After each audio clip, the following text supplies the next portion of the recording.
अब जो वार्ता है श्री ठाकुर जी के अति प्रिय और मुझे लगता है अष्ट चखाओं में अतिशय चंचल श्री गोविंद स्वामी जी की वार्ता। तो उच्च कुल हो, विद्या हो, बुद्धि हो, वैभव हो, तो किंचित अभिमान होता ही है। प्रभुता पाए काय मद नाई, होता ही है।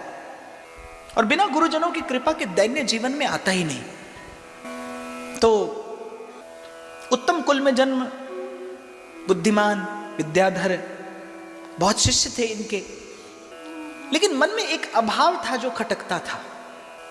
और आपको स्मरण हो तो व्यासपीठ ने पूर्व निवेदन किया, सत्संग भले आपको भीतर से तुष्ट पुष्ट न करे, लेकिन आपको भीतर के अभाव की अनुभूति अवश्य कराएगा कि जीवन में प्रभु के बिना अभाव है, अधूरा है जीवन प्रभु के बिना।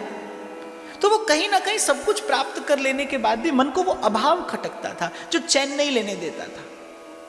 और शरीर में गांठ पड़ी हो तो आप भाई रेशम के गद्दे पर सो, पर वो सोने नहीं देगी क्योंकि भीतर गांठ है।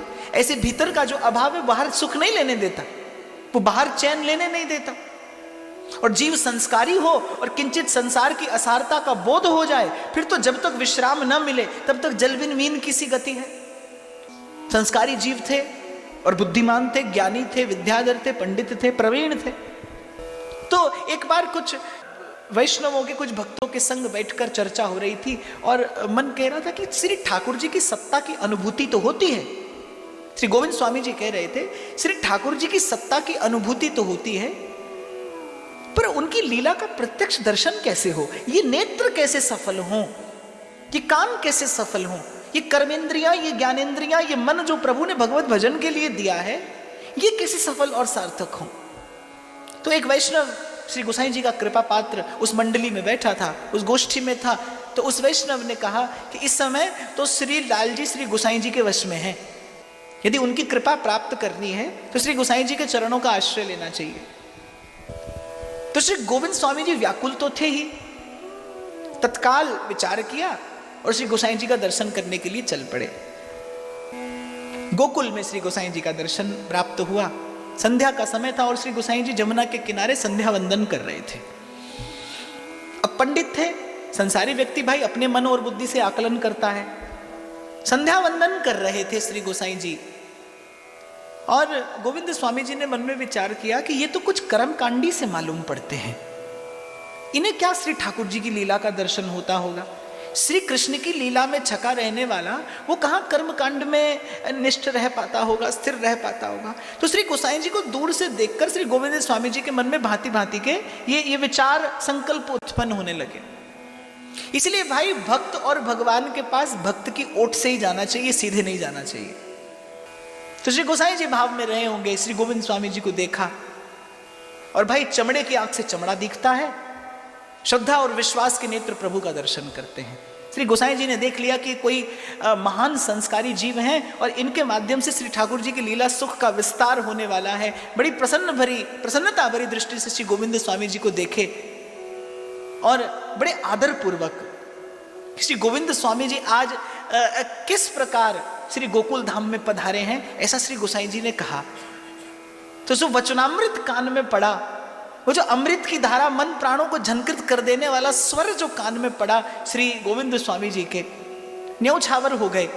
जान लिया कि ये सर्वज्ञ हैं, मेरे ही मन का किंचित अभाव रहा होगा जो मैंने ऐसी संशयपूर्ण दृष्टि से इनकी ओर देखा। देखो भक्त की जो क्रिया है, हमारे बड़े बाबा कहते थे, बोले गुरु जो करे वो नहीं करो, गुरु जो कहे वो करो। तो श्री गोसाई जी ने वरद हस्त मस्तक पर पधरा दिया, ब्रह्म संबंध कराया, लीला हृदय में स्फुरित होने लगी श्री चरणों के प्रताप से। पर एक दिन श्री गोविंद स्वामी जी ने श्री गोसाई जी से पूछ ही लिया कि जिस दिन मैं आया आप संध्या वंदन आदि कर रहे थे, जो आप अद्यावधि करते हैं, इसका कारण क्या है? आप तो श्री ठाकुर जी के अत्यंत सन्निकट, श्री ठाकुर जी आपकी गोद में क्रीड़ा करते हैं, आपको संध्या वंदन की आवश्यकता क्यों है? तो बड़ा सुंदर उत्तर, बड़ा वैज्ञानिक उत्तर श्री गोसाई जी ने श्री गोविंद स्वामी जी को दिया कि ये जो कर्म कांड है इसमें कोई रस नहीं है, कांटों की बाढ़ जैसा है, लेकिन भक्ति जो है वो बड़ा सुकुमार पुष्प है, जो भाव है बड़ा सुकुमार है। और जैसे सुंदर सुकुमार पुष्प को कांटों की बाढ़ में सुरक्षित रखा जाता है, इसी प्रकार गुरुजनों का दिया हुआ जो अनुशासन है उसके मध्य में अपने भाव के पुष्प को, भाव की बल्ली को सुरक्षित रखा जाता है। इसीलिए मैंने, आपको स्मरण हो तो मैंने निवेदन किया था कि भाई हमारी तो सबसे बड़ी निष्ठा, हमारी सबसे बड़ी निष्ठा किसी आचार्य की शरणागति में है। उसके बिना भावना की वल्ली फलीभूत नहीं होती। आप कितना भी भजन साधन क्यों नहीं करते, और हो सकता है आपकी भावना कितनी भी परिपक्व क्यों ना हो, आपने हो सकता है बड़ी रिद्धि सिद्धियां भी प्राप्त कर ली हों, पर गुरु बिन भवनिधि तरही न कोई, जो बिरंची शंकर सम हुई। लेकिन यदि आपके जीवन में किसी समर्थ गुरु का, किसी समर्थ आचार्य का आश्रय नहीं है, आचार्य की शरणागति नहीं है, आपकी भावना सिद्ध नहीं होगी। या सीधे शब्दों में कहूं तो श्री ठाकुर जी अंगीकार नहीं करते हैं। दो ही प्रकार के जीव हैं, एक मनमुख है, एक सन्मुख है।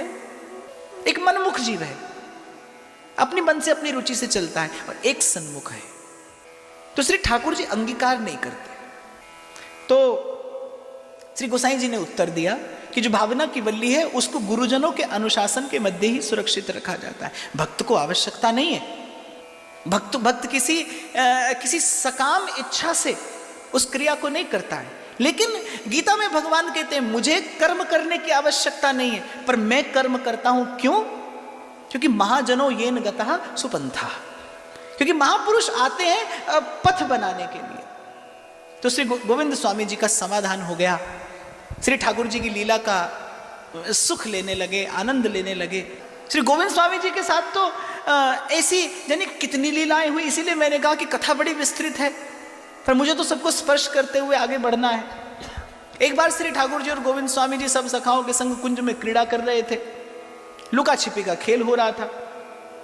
जब दांव पड़ा श्री ठाकुर जी का, तो श्री ठाकुर जी बिना ही दांव दिए आ गए और मंदिर में आकर विराजमान हो गए।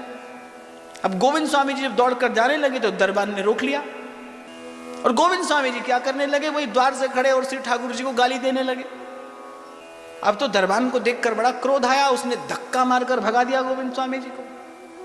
अब जिस मार्ग से श्रीनाथ जी नित्य खेलने के लिए जाते थे, गोविंद स्वामी जी उसी मार्ग में जाकर बैठ गए और कहते दांवले आयो भाज गंवार। बोले गंवार हमारा दांव लेकर भाग आया, और बोले खोल किवार धंसो घर भीतर, और बोले सिखा दिए लंगवार। बोले खुद तो भीतर जाकर छिप ही गया, बोले अपने दरबान और सिखा दिए, धक्का हमको मारते हैं। दामले आयो भाज गंवार, खोल किवार धंसो घर भीतर, सिखा दिए लंगवार। बोले कबहू तो निकसे को बाहर। बोले कभी तो आएगा। बोले ऐसी देऊंगो मार। बोले कबहू तो निकसे को बाहर, और ऐसी देऊंगो मार, और गोविंद प्रभु सो वैरव करके सुखी न सोवे यार। दामले आयो भाज गंवार। आ तो गए ठाकुर जी, और जब गोविंद स्वामी जी की बात पता चली कि कबहू तो निकसे को बाहर, ऐसी देऊंगो मार, अब मंदिर के भीतर ठाकुर जी से रहा नहीं जाए। उनको तो बाहर क्रीड़ा किए बिना चैन नहीं है। अब करें क्या, किस प्रकार मनाया जाए गोविंद स्वामी जी को, जाने में, निकट में जाने में डर लगे। तो श्री गोसाई जी ने जब श्री अमनिया सामग्री पधराई तो ठाकुर जी आरोगे नहीं। तो श्री गोसाई जी ने पूछा, बोले जय जय आज आप आरोग नहीं रहे? तो श्री ठाकुर जी ने सारी घटना बताई। बोले ऐसे ऐसे वो गोविंदा मार्ग में बैठे हुए, माँ को दाम लेके मैं भागे आयो, और अब वो इंतजार में बैठे हुए कि मैं बाहर निकलूं और मेरी पिटाई हो गए। और बोले संग के सखा वाके संग में है रहे हैं, और मंदिर में मोए चैन नहीं पड़ रहे हो। तो श्री गोसाई जी ने कहा, बोले आपको खेलने के लिए बाहर जाने की आवश्यकता क्यों है, मंदिर के प्रांगण में क्रीड़ा कर लिया करिए। तो श्री ठाकुर जी ने कहा, देखिए वृंदावन की कुंजलताएं ही मेरा सुख है। बोले इनकी छाया में खेले बिना मुझे चैन नहीं मिलता। छबीली वृंदावन की बेल जय जय झातरे करें जुगल रस के जय जय जय श्री वृंदावन। इनकी छाया में खेले बिना मुझे सुख नहीं मिलता, और बाहर जाने में मुझे भय लगता है। तो श्री गोसाई जी ने कहा, आप आज्ञा करो। तो बोले आप किसी प्रकार से गोविंदा को मना लाओ। अब क्या करते श्री गोसाई जी, जाना पड़ा, हाथ में छड़ी ली, वृद्ध शरीर था। गए बाहर और श्री ठाकुर जी ने बता दिया था कि वो वहीं बैठा है। श्री गोसाई जी को दूर से आता देखा, हाथ में छड़ी। तो गोविंद स्वामी जी ने मन में विचार किया, बोले पहले दरबान से धक्के लगवाए, अब गोसाई जी को भेजा है हमारी पिटाई के लिए। तो गोविंद स्वामी जी आगे आगे, गोसाई जी पीछे पीछे। गोविंद स्वामी जी हाथ नहीं आए तो श्री गोसाई जी ने 2 सेवकों को भेजा कि भाई किसी प्रकार उसको लेकर आओ, श्री लाल जी बड़े व्याकुल हो रहे हैं। और उधर गोविंद स्वामी जी अपने मन में, उनके मन में वो जो सख्य रस था उसकी भांति भांति की लहरें उमड़ रही थी कि चलो ठीक है, थोड़ा सा छकाऊंगा और फिर मान जाऊंगा, लेकिन जब तक अपना मस्तक नहीं झुकाएगा मेरे सामने तब तक नहीं मानूंगा। ये सब विचार गोविंद स्वामी जी के मन में चल रहे थे। तो श्री गोसाई जी ने कहा कि लाल जी तुम्हारे बिना बड़े व्याकुल हो रहे हैं, चलो और उनको सुख दो। तो श्री गोविंद स्वामी जी के मन का भाव जैसे ही श्री ठाकुर जी के सन्मुख हुआ, श्री गोसाई जी ने देखा, मस्तक झुका लिया श्री ठाकुर जी ने, और श्री गोविंद स्वामी जी के मुख पर मुस्कान आ गई। श्री गोसाई जी ने दोनों सखाओं को परस्पर गले मिलाया और मन ही मन इस भाव की गंभीरता विचार कर बड़े सुख हुए, बड़े आनंदित हुए कि गोविंद स्वामी जी के भाव की पहुंच यहां तक हो गई कि श्री ठाकुर जी को भी उनके बिना सुख नहीं है, श्री ठाकुर जी को भी उनके बिना चैन नहीं है। और आपको स्मरण हो तो मैंने प्रथम दिन आपको निवेदन किया था, भक्ति ले जाती है जीव को वहां जहां जीव भगवान का सुख हो जाता है, जहां जीव भगवान का आनंद हो जाता है। अतुलित सामर्थ्य भक्ति की है, अतुलित सामर्थ्य, कृष्णाकर्षणी, ये भक्ति का गुण धर्म है। वो ऐसा श्रृंगार, अनुपम श्रृंगार करती है जीव का, ऐसे ऐसे गुणों से सजा देती है उसे कि कृष्ण आकर्षित हुए बिना नहीं रहते। एक बार वर्षा का समय था, मल्हार राग गा रहे थे श्री गोविंद स्वामी जी और श्री लाल जी संग संग गा रहे थे। आली उमड़ घन घुमड़ बरस, बूंदन परत फुहार, जसन नन थरर कांपे मनवा दर्ज, झींगुर बोलत झननन झननन, आली उमड़ घन घुमड़ बरस। मंदिर का प्रांगण था। श्री गोविंद स्वामी जी ने कड़क कर कहा, बोले अरे तान सीधी क्यों नहीं लेते। श्री ठाकुर जी संग में गा रहे थे, श्री ठाकुर जी ने जानबूझकर तान थोड़ी चुका कर गाई। गोविंद स्वामी जी ने कड़क कर कहा, बोले अरे तान सीधी क्यों नहीं लेते। श्री गोसाई जी ने देखा कि बैठे तो गोविंद दास अकेले हैं, गोविंद स्वामी अकेले, बात किससे करते हैं। तो श्री गोसाई जी ने निकट बुलाकर पूछा, बोले किससे कह रहे थे तान सीधी लेने की। बोले आपके लाल के अतिरिक्त और कौन हो सकता है। तो श्री गोसाई जी ने बड़ी उत्सुकता में भरकर पूछा कि कैसा गाते हैं लाल जी। तो गोविंद स्वामी जी कहने लगे, गाते तो बड़ा मधुर है, पर। श्री गोसाई जी ने कहा पर। बोले पर स्वामिनी जी उनसे भी मधुर गाती हैं। जय जय वृषभानु दुलार की जय, अलबेली सरकार की जय, जय वृषभानु दुलार की जय, अलबेली सरकार की। तो श्री ठाकुर जी ने क्या किया, श्री ठाकुर जी के पास में गोटियां रखी रहती हैं खेलने के लिए, तो एक गोटी उठाई और गोसाई जी की दृष्टि बचाकर गोविंद स्वामी जी को मार दी। 1 2 3 4 5 6 7 8 गोटी श्री ठाकुर जी ने मारी। अब गोविंद स्वामी जी से रहा नहीं गया, एक गोटी उठाकर उन्होंने भी मार दी। अब गोटी श्री ठाकुर जी को तो लगी नहीं, श्री गोसाई जी के पास पहुंची। श्री गोसाई जी ने भीतर से ही कहा, बोले क्यों रे गोविंदा, तू सेवा के समय भी उधम करे। अब जब श्रृंगार आरती हो गई तो मुंह बनाए बैठे थे गोविंद स्वामी जी। श्री गोसाई जी ने पूछा क्या हुआ। बोले अरे आपके सपूत ने 8 कंकड़ी मारी जब मैंने 1 मारी। बोले आपको वाह को दोस्त तो दिखे नहीं। बोले अपनो पूत सपूत, दूसरे को मूली गाजर। बोले अरे आपको अपने लाल को दोस्त तो कभी दिखे नहीं। श्री गोसाई जी समझे नहीं। तो श्री गोविंद स्वामी जी ने निकाल कर दिखाई 8 कंकड़ी, 8 गोटी जो श्री ठाकुर जी की सेवा में पधराई जाती हैं। बोले वो 8 गोटी गोविंद स्वामी जी के पास। बोले देखिए मैंने तो 1 ही मारी, इन्होंने पहले 8 कंकड़ी मुझे मारी। हंस गए श्री गोसाई जी, हंस गए। दोनों सखाओं के इस परस्पर सख्य रस का आस्वादन करके आनंद हुआ श्री गोस्वामी जी को। गान बड़ा सुंदर करते थे। यदि प्रभु के प्रीत्यार्थ निवेदन किया जाए तो अनंत होकर लौटता है, अनंत होकर। तो गान विद्या में बड़े निपुण, बड़े चतुर, बड़ा सुमधुर गान करते। एक बार तानसेन आया श्री गोसाई जी का दर्शन करने के लिए। अब राज दरबार का गायक है, श्री गोसाई जी ने कहा कुछ सुनाइए। तानसेन ने सुनाया। तो गान पूरा होने के बाद एक अत्यंत सुंदर मूल्यवान जरी के वस्त्र में श्री गोसाई जी ने एक आना बांधकर उसमें दिया। अब जब तानसेन ने देखा कि आज तो बड़ा विचित्र पारितोषिक मिला है, पैसा पुरस्कार तो आज से पूर्व कभी मिला नहीं, अत्यंत मूल्यवान वस्त्र, जड़ाव का वस्त्र और उसमें एक आना। तो तानसेन ने प्रश्न भरी दृष्टि से श्री गोसाई जी की ओर देखा। तो श्री गोसाई जी ने कहा, आप राज दरबार के गायक हैं तो ये सुंदर वस्त्र तो है राज दरबार के गायक के लिए, ये अत्यंत मूल्यवान जो वस्त्र है ये तो राज दरबार के गायक का सम्मान है। और बोले एक आना? बोले श्रीनाथ जी के दरबार के गायक के सामने आपका गान बस इतने ही मोल का था, सो आपको एक आना दिया। तानसेन के मन में बड़ा कौतूहल हुआ, क्योंकि भाई वो भी तानसेन है। तानसेन अर्थात धरा मेरु सब डोलते तानसेन की तान, प्रकृति जिसके वश में है, जिसके स्वरों की साधना ऐसी उत्कृष्ट है कि प्रकृति के पंच तत्व उसके स्वरों के अनुकूल होकर चलते हैं, ऐसा तानसेन। गोविंद स्वामी जी मंदिर के प्रांगण में ही थे। श्री गोसाई जी ने बुलाया, आज्ञा आदि कुछ गाकर सुनाओ।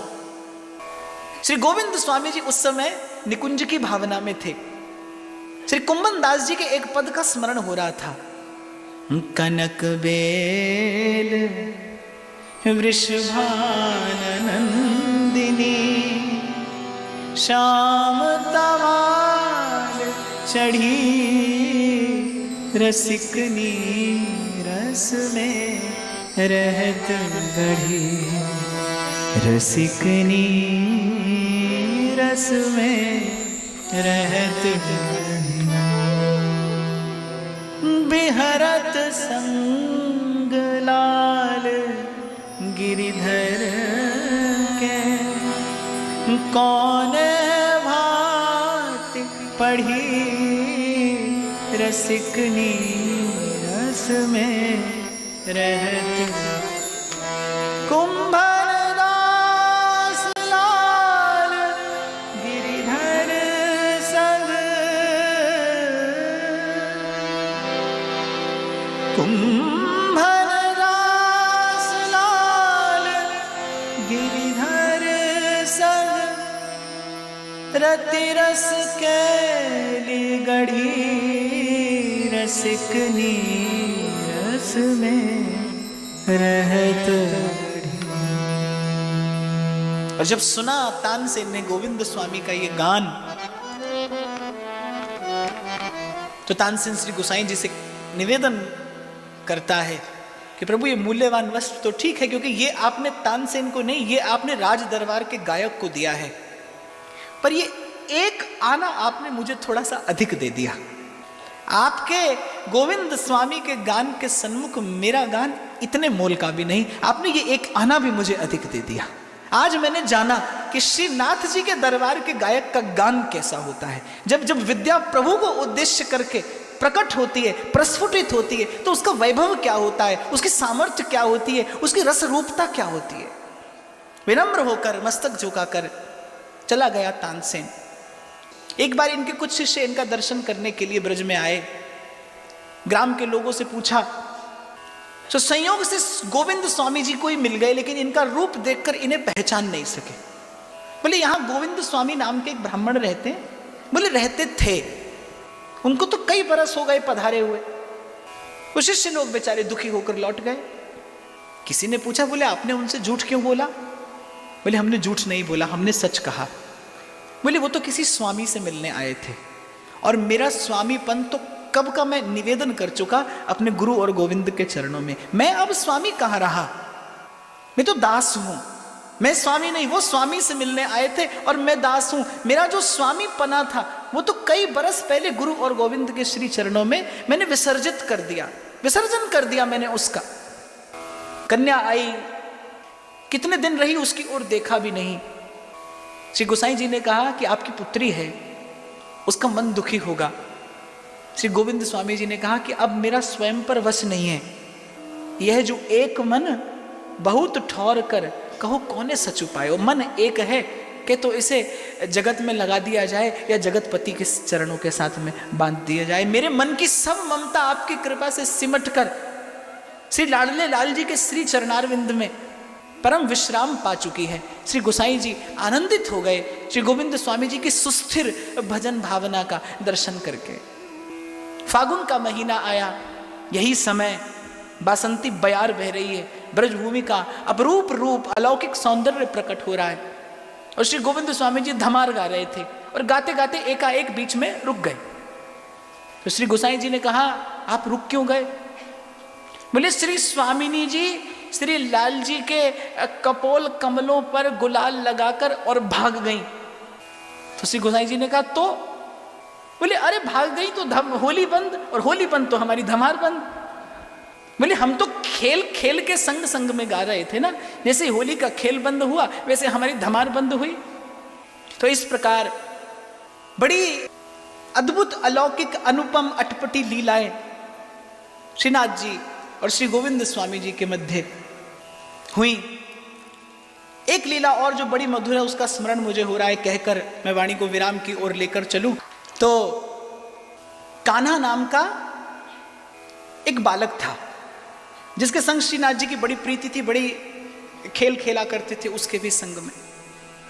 अब एक मेहतर का बालक था, एक बार श्री ठाकुर जी उसके संग में खेल रहे थे, उसको घोड़ा बनाया था, उसकी सवारी कर रहे थे और यहां मंदिर में आरती का संकेत हो गया। श्री ठाकुर जी मंदिर में आने लगे, गोविंद स्वामी ने हाथ पकड़ लिया। बोले, ऐसे नहीं, वो मेहतर का बालक है, बाहर तो सब ठीक है, बोले मंदिर में तो आचार्यों की मर्यादा है, आप ऐसे नहीं जा सकते, आपको स्नान करना पड़ेगा। अब जाड़े के दिन थे, श्री ठाकुर जी ने कहा, भैया स्नान करने का तो हमारा बिल्कुल भी मन नहीं है। बोले, जाना ही पड़ेगा स्नान करके, ऐसे आप भीतर नहीं जा सकते। बड़ी बहस हुई, पर श्री ठाकुर जी ने कहा, देखो भाई जाड़ा बहुत है, मैं स्नान नहीं करूंगा। तो श्री गोविंद स्वामी जी ने कहा, अच्छा ठीक है, स्नान मत करिए, आचमन तो करके जाइए। तो श्री जमुना जी की धारा के लेकर जैसे ही श्री ठाकुर जी आचमन करने के लिए झुके, दे दिया धक्का, बोले है गए स्नान। अब क्या था, श्री जमुना जी की धारा ऐसी तीव्र वेग से प्रवाहित हो रही थी, भंवर पड़ रहे थे, श्री ठाकुर जी गोता खाने लगे। जिसके नाम स्मरण से नाम लेत भव सिंधु सुखाही, वो श्री ठाकुर जी गोता खा रहे हैं। क्यों? क्योंकि ब्रज में धारा उल्टी बहती है, धारा प्रेम की है, और प्रेम की धारा कैसी कि खुसरो दरिया प्रेम का उल्टी वाकी धार, जो तैरा वो डूब गया, जो डूबा सो पार। डूबने लगे श्री ठाकुर जी, क्यों? क्योंकि प्रेमी हैं, तैरना नहीं डूबना जानते हैं। श्री गोविंद स्वामी जी ने हाथ पकड़कर निकाला, भीगे वस्त्रों से मंदिर में पहुंचे। तो श्री गोसाई जी ने जब पूछा तो श्री ठाकुर जी ने सब बात बता दी। सब बात माने अपने पक्ष की बात बता दी कि मैं तो आचमन कर रहा था और गोविंदा ने धक्का दे दियो, अपने पक्ष की बात। अब गोसाई जी थोड़े रुष्ट हुए, बोले ऐसा विनोद भी कभी किया जाता है? लेकिन जब गोविंद स्वामी जी ने सारी बात बताई, बोले अरे जाने कौन कौन के संग खेला है, कौन कौन को छियावे। बोले हमको तो मंदिर की मर्यादा का ध्यान है, ये तो आपका लाडला पुत्र है, पर आप गुरु चरण हैं, आपकी मर्यादा का हमें ध्यान रखना पड़ता है। ये स्नान करने को तैयार नहीं थे, इसलिए दे दिया मैंने धक्का। प्रसन्न हुए श्री गोसाई जी, और वो फागुन का महीना, उड़त गुलाल और लाल भय बदरा, वो बासंती बयार, वो ब्रजभूमि का अलौकिक सौंदर्य, और होली के रसिया, रसघन मोहन मूर्ति, श्रृंगार रस माधुर्य सार सर्वस्व विग्रह रसिक शेखर श्री श्याम सुंदर, और ब्रज के गोप ग्वाल, ब्रज की गोपांगनाएं। इससे पूर्व कि मैं होली के भाव का स्पर्श करूं, मैं निवेदन कर दूं कि ऐसी अद्भुत प्रीति श्री गोविंद स्वामी जी की श्री गोसाई जी के चरणों में, कि श्री गोसाई जी के संग संग ही देह त्याग किया, एक क्षण भी गुरु चरणारविंद के बिना जीवन धारण नहीं किया। और यही कहते कहते श्री ठाकुर जी के नित्य कैंकर्य में पहुंचे। प्रीति ही ते पइये प्रीतम प्रीत ही ते पै। जब कोई नहीं आता मेरे श्यामा